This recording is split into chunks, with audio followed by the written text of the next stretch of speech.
চলো আজকের ব্লগে তোমাদের একটা দারুণ জায়গায় আজকে ঘুরু করতে নিয়ে যাব। কয়েকদিন আগে, এই ধরো ক্রিসমাসেরই কয়েকদিন আগে, আমরা ফ্যামিলি সবাই মিলে এক শীতের সকালে কুয়াশা ঘেরা বৃষ্টির মধ্যে বেরিয়ে পড়েছিলাম ফ্যামিলি ট্রিপে। ফ্যামিলি ট্রিপ বলাটা ভুল, কারণ আমরা যাচ্ছিলাম আমার বাবার মামার বাড়ির কুলদেবতা বা আরাধ্য দেবতা মদন মোহনের বাৎসরিক অনুষ্ঠানে। আর এরকম শীতের সকালে একটু গরম গরম হিমের কচুরি হবে না, তাও কি হয়? লং ড্রাইভে যেতে গেলে একটু তো নিজেদের মতন জলখাবারও খেয়ে নিতে হবে। পেট পুজো না করলে কি আর ফ্যামিলি ট্রিপের মজা থাকে বলো? তো আমরা এখন তারকেশ্বরের উদ্দেশ্যে বেরিয়ে পড়েছি। সবাই মিলে সেখানে যাচ্ছি মজা করতে করতে। আর অনেক দিন পর এরকম একটা ফ্যামিলি ট্রিপে আমরা লং ড্রাইভে বেরিয়ে পড়েছি। এরকম একটা শীতের সকালে খুব সুন্দর গরম গরম হিমের কচুরির দুর্দান্ত স্বাদ আস্বাদন করতে করতে। আর যেখানে যাচ্ছি সেটা তো বললাম, আমার বাবার বাবার বাড়ি তারকেশ্বরেরই ভাঙামোড়া গ্রাম। সেখানকার আরাধ্য দেবতা কুলদেবতা মদনমোহন আর বলরাম জীবের বাৎসরিক অনুষ্ঠানে। সেই বাৎসরিক অনুষ্ঠানের পুরো ডিটেলস, হিস্ট্রি, পারিবারিক গল্প, সেখানকার প্রত্যেকটা সদস্যকে আমি আলাদা করে তোমাদের পরিচিতি করাবো এবং সব গল্পটাই আজকে তোমাদের সাথে শেয়ার করে নেব। তাই তোমরা কিন্তু পুরো ব্লগটাতে অবশ্যই আমার সাথে থাকতে একদম ভুলে যেও না। এটা নতুন বছরে আমার প্রথম ব্লগ হতে চলেছে, আর সেই জন্য আমি একটা ভালো কন্টেন্ট বেছে নিয়েছি। আর এটা অনেকটাই লং ভিডিও হতে চলেছে, তাই অবশ্যই আমার সাথে থাকো আর ভিডিও দেখতে থাকো। দেখতেই পাচ্ছ শুধু কচুরি না, আমরা মন জিনিসেরও কিছু স্ন্যাক্স নিয়ে চলে এসেছি। সেটাও কিন্তু আমরা খাচ্ছি, মানে সব কিছু দিয়ে আর কি মুখ চলছে। কারণ আমাদের মোটামুটি 3-3.5 ঘন্টা যেতে হবে কলকাতা থেকে তারকেশ্বরের দূরত্ব, এবং এটা তারকেশ্বর থেকেও মোটামুটি 20 কিলোমিটার ভেতরে আমাদের পৌঁছতে হবে। তাই বুঝতেই পারছো, মুখ তো চলতেই হবে অত দূরে যাচ্ছি যখন। বাবা মা আমি পিসে মশাই বোন সবাই মিলে অনেক দিন পর হই করে তাই তারকেশ্বরের উদ্দেশ্যে একদিন বেরিয়ে পড়েছি। তবে সেদিনের প্রাকৃতিক দুর্যোগময় ওয়েদারটা কিন্তু আমার একটুও ভালো লাগেনি। এমনিতে বৃষ্টির গান শুনতে শুনতে, বৃষ্টি দেখতে দেখতে লং ড্রাইভ যেতে ভালোই লাগে, কিন্তু সেটা অবশ্যই আমাদের মতন গ্রীষ্মপ্রধান দেশে গরমকালে ঠিকঠাক আছে। কিন্তু এরকম শীত যেখানে পড়ে গেছে, বেশ জাঁকিয়েই ঠান্ডা পড়েছে। আর তোমরা জানো কলকাতা থেকে যতটা দূরে যাওয়া যায়, যতটা গ্রামের দিকে যাওয়া যায়, ঠান্ডাটা কিন্তু আরও বেশি জাঁকিয়ে পড়ে। সুতরাং সেরকম একটা জায়গায় যখন আমরা যাচ্ছি, তো সেখানে আমরা ঝলমলে একটা সুন্দর ওয়েদারই আশা করেছিলাম। কিন্তু ওই যে বলে না যে সমস্ত ইচ্ছেই যে তোমার পরিপূর্ণ হবে বা চাওয়াটা সঙ্গত হবে, এমনটা হয়তো নয়। সেদিনও হয়তো প্রকৃতি দেবী আমাদের উপর একটু ভ্রুকুটি দিয়েছিলেন, সেই জন্য খুব একটা ভালো ওয়েদার সেদিন ছিল না। খুব একটা ভালো ওয়েদার বলা দূর, সেদিন একদমই ভালো ওয়েদার ছিল না। ঘন কুয়াশা ছিল, মাঝে মধ্যেই বৃষ্টি হচ্ছিল, মেঘলা ছিল। গাড়িতে বসেছিলাম বলে অতটাও ঠান্ডা বুঝতে পারছিলাম না, কিন্তু বাইরেতে বেশ ভালোই ঠান্ডা ছিল। কিন্তু আমি মনে মনে ম্যানিফেস্ট করছিলাম যেন ওখানে যখন আমরা যাব তখন যেন বৃষ্টিটা আর না হয়, আর যেন একটু হলেও সূর্যি মামা মেঘের আড়াল থেকে উকি মেরে আমাদের একটা সান কিস দিয়ে দেন। এখন আমরা কলকাতা হাওড়া ছাড়িয়ে চলে এসেছি হুগলিতে। দেখতেই পাচ্ছ তারকেশ্বর থেকেই আমরা ঢুকে পড়েছি ভেতরের দিকে, আর দূরে দামোদর নদ দেখা যাচ্ছে। তাই হয়তো প্রকৃতির শোভাটা আরো সুন্দর হয়ে গেছে। কি সুন্দর না, দেখো দূরে দেখা যাচ্ছে দামোদর নদ, আর এই দামোদর নদের পাশেই আমাদের মামার বাড়ির গ্রাম। আর আমার মামার বাড়ির গ্রামের একটা গ্রাম পরেই আমার বাবার মামার বাড়ির গ্রাম। এত সুন্দর জায়গা, আমি আগে যতগুলো ব্লগ করেছি আমার মামার বাড়ির গ্রামের, অনেকেই বলেছেন যে তোদের মামার বাড়ির গ্রামটা ভীষণই সুন্দর। এবারেও আশা করি তোমাদের ভালোই লাগবে। মামার বাড়িতে পৌঁছে প্রথমেই আমি চলে গেলাম আমাদের কুলদেবতা মহেশ্বর ভৈরবকে একটু দর্শন করতে। তাই এখন দেখো গুটিসুটি মেরে দেখলাম মহেশ্বরকে এই ঠান্ডার মধ্যে একদম মোড়ম্বা করে চাপা দিয়ে রাখা হয়েছে শাল দিয়ে, আর ফুল দিয়েও খুব সুন্দর করে মহেশ্বরকে সাজানো হয়েছে। মহেশ্বরের পুজো হয়ে গিয়েছে, কারণ আমরা মোটামুটি ওখানে পৌঁছতে 1:45 এরকম বেজেই গিয়েছিল। আমি বললাম ওখানে 10টায় বেরিয়েছিলাম, পৌঁছতে 3 ঘন্টা লাগবে। তো আমরা এখন মহেশ্বরকে আগে দর্শন করে নিচ্ছি, তারপর মহেশ্বরকে দর্শন করে তোমাদের আমি একটু আমাদের মন্দির চত্বরটা দেখিয়ে দেবো যে কতটা প্রকৃতির সান্নিধ্যে আমাদের মহেশ্বর ভৈরব এখানে সুন্দর করে নিজে অধিষ্ঠান করছেন। দেখো কত সুন্দর গাছগাছালি প্রকৃতি, চোখ যেন সুন্দর করে সবুজ হয়ে যেন একটা আলাদাই সতেজতা, আলাদাই শীতলতা প্রদান করে। এরপর আমরা লাঞ্চ করে নিলাম, লাঞ্চ করে নিয়ে এবার আমরা রেডি হচ্ছি। আমার পিসি, বোন, ভাই, মা, বাবা যে বন্ধুরা গেছে তারা সবাই আমরা রেডি হয়ে নিচ্ছি, কারণ সত্যি কথা বলতে গেলে ওখানে আমাদের অনেকক্ষণ থাকতে হবে। ওই অনুষ্ঠানটা মোটামুটি সকাল থেকে শুরু হয়েছে। এটা মদনমোহনের বাবার শ্রাদ্ধানুষ্ঠান, যেটা বাৎসরিকভাবে হয়।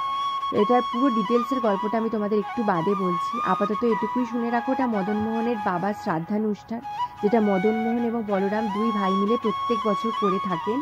এবং সেই শ্রাদ্ধানুষ্ঠানের সময় যা যা নিয়ম নীতি হয় সবই তোমাদের বলবো। আর এই অনুষ্ঠানটা সকাল থেকে শুরু হয়, মালসা ভোগ দেয়া হয়, হরির লুট দেয়া হয়, চিড়ের ভোগ দেয়া হয়। এবং আমরা যখন যাচ্ছি তখন মোটামুটি বিকেল হয়ে যাচ্ছে, এবং এটা একদম রাত পর্যন্ত হবে, যতক্ষণ না অন্নভোগ আমরা পাবো। একদম ভোগ খেয়ে কিন্তু আমরা এখান থেকে ফিরবো, সেই জন্য একদম প্রিপেয়ার হয়ে বেরিয়েছি। যাওয়ার সময় টোটো করে যেতে যেতে কি সুন্দর সূর্যাস্তটা দেখতে পেলাম। দেখো এত সুন্দর নৈসর্গিক প্রকৃতির দৃশ্য, মানে এমনি মনটা ভালো হয়ে যায়। টোটোয় করে যাচ্ছি আর দু চোখ ভরে প্রকৃতিকে অনুভব করছি। এই সুন্দর আমরা কোথাও পাবো না। সত্যি কথা বলতে গেলে কলকাতার কংক্রিটের জঙ্গলে আমরা মাঝে মধ্যেই ভীষণ হাঁপিয়ে উঠি, এই কৃত্রিমতায় মনটা ভীষণ ছটফট করে ওঠে। তখন এরকম মাঝে মধ্যে ছোট্টখাটো একটা করে ফ্যামিলি ট্রিপ, কলকাতা থেকে মোটামুটি 2-3 ঘন্টার দূরত্বে এরকম সুন্দর গ্রামীণ প্রাকৃতিক পরিবেশ যেন আমাদের মনের মধ্যে একটা আলাদাই সুন্দর ছাপ রেখে যায়। দূরে দেখা যাচ্ছে আমার বাবার মামার বাড়ি। সেই সমস্ত কিছু পেরিয়ে আমরা চলে এলাম মদনমোহন পুকুরের সামনে। এই মদনমোহন পুকুর থেকেই মদনমোহন উঠেছিলেন। এই মদনমোহন পুকুর ধরেই আমরা আস্তে আস্তে এগিয়ে যাব মদনমোহনের মন্দিরের কাছে। এখন আমরা মদনমোহন আর বলরাম জীবের সামনে দাঁড়িয়ে রয়েছি। দেখো কি অপরূপ রূপ না, দেখেই যেন মনটা জুড়িয়ে যায়। সাক্ষাৎ যেন বৈকুণ্ঠে আমরা দাঁড়িয়ে রয়েছি। এই দেখো মদনমোহন আর বলরাম এখন যে পোশাকে সুসজ্জিত হয়ে রয়েছেন, সেটা কিন্তু উনি প্রত্যেক বছর নিজের বাবার শ্রাদ্ধের কাজে এমনভাবেই সুসজ্জিত হয়ে থাকেন। আর এই দেখো, এটাই সকালে আমি বলছিলাম যে মালসা ভোগ দেওয়া হয়েছে, সেগুলোই এখানে রাখা রয়েছে। এখন পুরোহিত মশাইরা ভক্তদের সেটাই দিচ্ছেন, যারা নাম গোত্র দিয়ে পুজো দিয়ে গেছে সেই সমস্ত গ্রামবাসী ভক্তদের সেই ভোগই এখন বিতরণ করা হচ্ছে। যে সকালবেলা মালসা ভোগ, হরিনাম সংকীর্তন, হরির লুট, চিড়ে ভোগ যা কিছু দেওয়া হয়েছে মদনমোহনের বাবা মুকুন্দরাম শর্মার শ্রাদ্ধানুষ্ঠানের জন্য, সেই সমস্ত কিছুই আচার এখন হচ্ছে। এবার তোমাদের একটু মদনমোহনের পুরো এই বাৎসরিক অনুষ্ঠানের হিস্ট্রিটা বলবো। তার আগে একটু দেখিয়ে দিই তোমাদের মন্দিরটা। আমাদের মদনমোহন মন্দিরটা সংস্কার করার পর এখন এরকম দেখতে লাগে। তোমাদের পুরো মন্দিরটা আমি ঘুরিয়ে দেখাচ্ছি। আসলে যে ঘটনাটা আমি বলবো সেই ইতিহাসটা প্রায় 400 বছর আগেকার কথা, মানে বুঝতেই পারছো অনেক দিন আগে। দামোদর নদের তীরে গড়ে উঠেছিল মদনমোহনপুর। এক সন্ন্যাসী একবার দামোদর নদে স্নান করতে গিয়ে এক বিচিত্র কাষ্ঠখণ্ড খুঁজে পায় এবং সেটাকে নিজের আরাধ্য দেবতা মদনমোহন জ্ঞানী পুজো করতে থাকেন নিত্যদিন। সেই সময় মদনমোহনপুর আয়ুর্বেদ শাস্ত্র, মানে আয়ুর্বেদ চিকিৎসা শাস্ত্র এবং সংস্কৃত অধ্যয়নের জন্য ভীষণই একটা উল্লেখযোগ্য স্থান তখন দখল করেছিল, এবং তখন প্রায় 50টি টোল ওখানে ছিল। এবং এই যে যার কথা আমি তোমাদের বলছি, সেই সন্ন্যাসী, তারও একটা টোল ছিল, এবং তিনি সেই টোলের নাম দিয়েছিলেন মদনমোহন বিদ্যাপীঠ, মানে নিজের আরাধ্য দেবতার নাম অনুযায়ী। তো তিনি নিত্য দেব সেবা করতেন তার আরাধ্য দেবতার, এবং এই টোলেও পড়াতেন। তবে ওই সমস্ত টোলের মধ্যে মদনমোহন বিদ্যাপীঠ কিন্তু তখনকার দিনে সব থেকে বেশি নাম করেছিল। তার 3জন সব থেকে সুযোগ্য শিষ্য ছিলেন মুকুন্দরাম শর্মা, সুন্দরানন্দ এবং রজনী পণ্ডিত।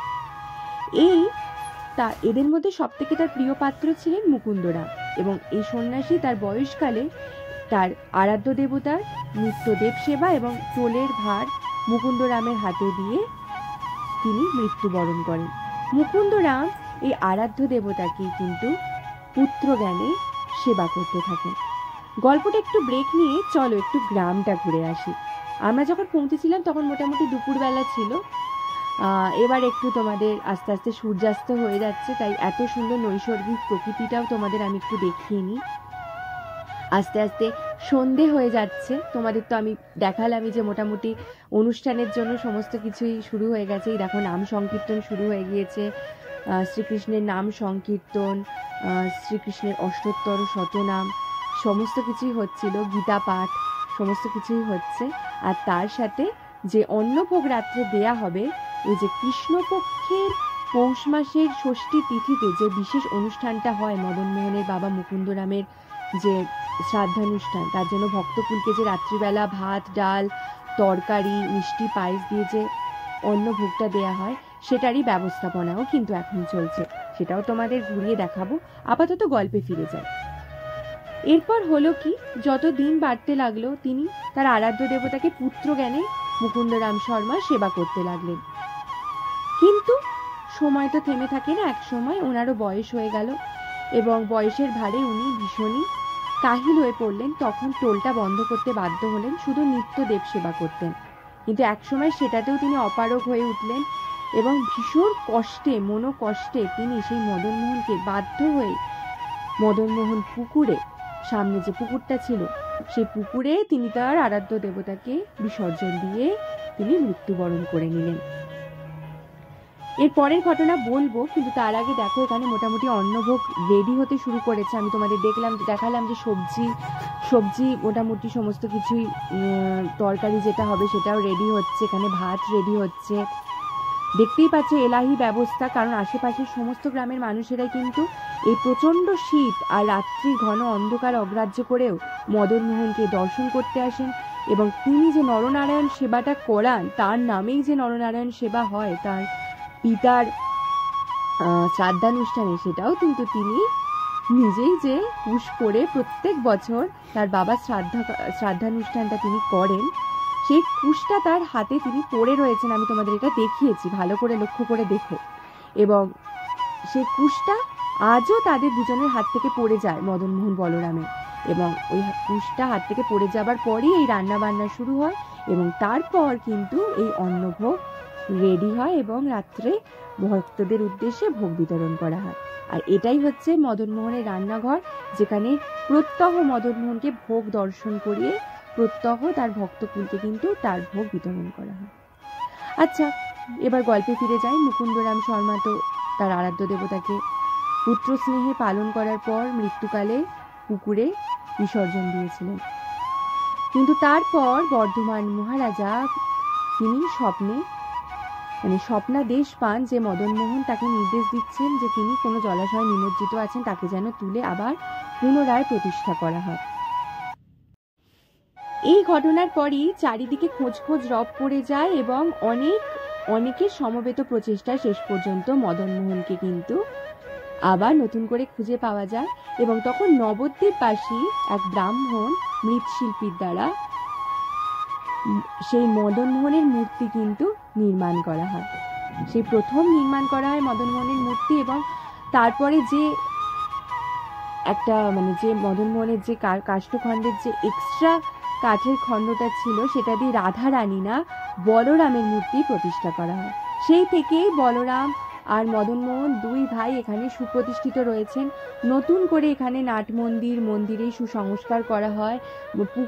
পুকুর থেকে মদনমোহন দেবকে পাওয়া গিয়েছিল সেই মন্দিরেরও সংস্কার করা হয়, সেটা তোমাদের আমি দেখালাম। আর এখানকার এক প্রবাসী কনৌজ ব্রাহ্মণ, যিনি কিনা এখানে অধ্যাপনার জন্য থাকতেন, তার হাতে এই মদনমোহনের নিত্য দেবসেবা এবং পার্বণের উপকরণ সংগ্রহ, এছাড়া দেবোত্তর সম্পত্তির রক্ষণাবেক্ষণ এবং তত্ত্বাবধায়ক হিসাবে তাকে অধিকারী পদমর্যাদায় বা উপাধিতে ভূষিত করা হয়। এই কনৌজি ব্রাহ্মণ, যার কথা আমি বললাম, যার হাতে নিত্য দেবসেবা এবং দেবোত্তর সম্পত্তির রক্ষণাবেক্ষণ এবং তত্ত্বাবধায়ক হিসেবে অধিকারী ভূষিতে যাকে ভূষিত করা হয়, তারাই বংশ পরম্পরায় এখানে নিত্য দেবসেবা করে আসছেন এবং তারাই পরবর্তীকালে এই ভাঙামোড়া গ্রামে, যেটা আগেকার দিনে মদনমোহনপুর নাম হিসেবে নামাঙ্কিত ছিল, সেখানকার অধিকারী ব্রাহ্মণ বা আজকের যুগে আমার বাবার মামার বাড়ির বংশ হিসেবে আজও রয়ে গেছে এবং তাদের দায়িত্ব আজও সুন্দরভাবে পালন করে চলেছে। এখন দেখতেই পাচ্ছ কত লোক আসতে শুরু করেছে। আমার কাকাকেও দেখালাম, সবাই মিলে একসাথে এলে একটা ফ্যামিলি গেট টুগেদারের মতন লাগছিল সেদিন। আর এখানে লিটারেলি সমস্ত ভক্তরা এসে গেছে ভোগ প্রসাদ গ্রহণ করতে। রাত বাড়ছে, সাথে পাল্লা দিয়ে ঠান্ডাও বাড়ছে, আর সবাই মদনমোহনের ভোগের জন্য আমরা অপেক্ষা করছি। অনেক দিন পর ফ্যামিলি ফাংশনে সবার সাথে দেখা হলে আলাদাই কিন্তু আনন্দ হয়। তাই এখানেও তাই হচ্ছিল, সবার সাথে অনেকদিন পর দেখা হলো। আমি যে তোমাদের গল্পটা বললাম সেটা আমার এক কাকা, মানে অধিকারী বংশেরই এক কাকা, আমার বাবার মামাতো ভাই উনি সম্পর্কে। তিনি আমাকে প্রত্যেকটা তথ্য দিয়ে আমাকে ভীষণ সাহায্য করেছেন, তাই ওনাকে আমি অবশ্যই কৃতজ্ঞতা স্বীকার করব। আর দেখতেই পাচ্ছ কত এখানে ভিড় হয়ে গেছে, প্রচুর মানুষ এসছে এই শীত রাতের অন্ধকার সমস্ত কিছুকে অগ্রাহ্য করে। এটা বছরের প্রথম ব্লগ, তাই আশা করব তোমাদের ভিডিওটা খুব ভালো লাগবে এবং তোমরা বন্ধুদের মধ্যে অবশ্যই শেয়ার করে দেবে ভিডিওটা। আর এরকম সুন্দর সুন্দর ভিডিও দেখতে অবশ্যই এবংশ্রী চ্যানেলটাকে তোমরা সাবস্ক্রাইবও করবে। এবংশ্রী চ্যানেলটা মোটামুটি 1 বছরের কাছে হয়ে গেছে, কিন্তু এখনো 100 সাবস্ক্রাইবার হয়নি। তোমরা অনেকেই ভিডিও দেখো কিন্তু সাবস্ক্রাইব করো না, এরম করলে কিন্তু একদম হবে না। ভিডিও ভালো লাগলে যেমন শেয়ার করবে, অবশ্যই চ্যানেলটা সাবস্ক্রাইব করে দিও, তবেই অবশ্যই আমার অনেক কিছু নতুন কিছু বানাতে ভালো লাগবে। তো দেখতেই পাচ্ছ এখন আমরাও ভোগ খেতে বসে গেছি। ওনার অনেক আশীর্বাদ মদনমোহন বলরাম জীবের, তাই আমরা ওনার ভোগ পাচ্ছি। ভাত, ডাল, শাকের তরকারি, পায়েস, চাটনি, এই সমস্ত কিছুই ভোগ খেয়ে আমাদের খুবই ভালো লেগেছে। আজকের ব্লগ এইটুকুই। মদনমোহন বলরামের জয়গান করতে করতে আজকের ব্লগ শেষ করলাম। আর আজকের ব্লগ কেমন লাগলো তোমরা আমাকে জানাতে একদম ভুলো না। তাহলে আজ আসি।